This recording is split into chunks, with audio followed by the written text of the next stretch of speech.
హరి ఓం తత్సత్ జయ గురుదేవ్. ఓం శ్రీకృష్ణ పరబ్రహ్మణ నమ. శ్రీ గీతాదేవతాయ నమ.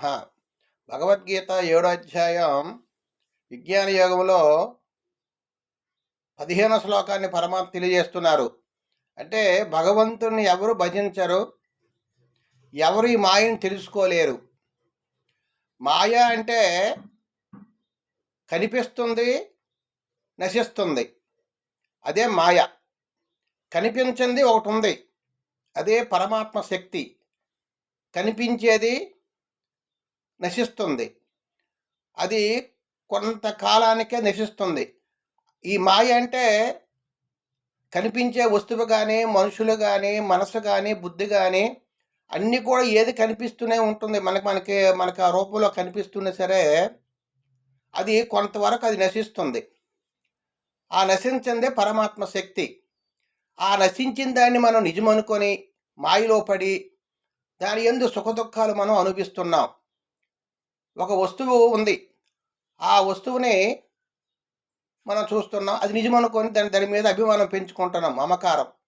కానీ కొంతవరకు నశిస్తుంది. ఆ విధంగా దాని మీద మనకి దుఃఖం కలుగుతుంది. ఎవరు భజించరు అని విషయం చెప్తున్నారు పరమాత్మ. నమాం దుష్కృతినో మూఢ ప్రబధ్యంతే నరాధమాః మాయయా అపూర్తజ్ఞాన ఆసురం భావమాశ్రితః. మాయలో చిక్కుపడటం వలన విపరీత జ్ఞానమునకు లోనైన వారును, ఆసుర ప్రవృత్తి గలవారును, నరాధములను, మూఢులను, దుష్కర్మలను ఆచరించువారును నన్ను భజింపరు.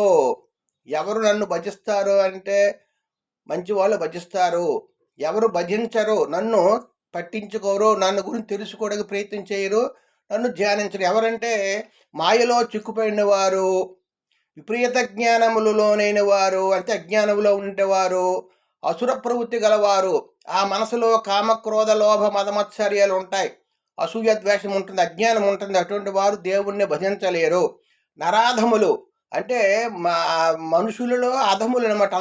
అటువంటి మూర్ఖులు, అటువంటి అజ్ఞానులు నన్ను తెలుసుకోలేరు, నన్ను భజించలేరు. మూఢులు, దుష్కర్మలు ఆచరించేవాడు అంటే చెడు కర్మలు ఆచరించేవారు నన్ను భజింపరు, నన్ను తెలుసుకోలేరు. ఆ విధంగా నన్ను ఎవరు తెలుసుకోలేరు అని మన స్వామి చెప్తున్నారు.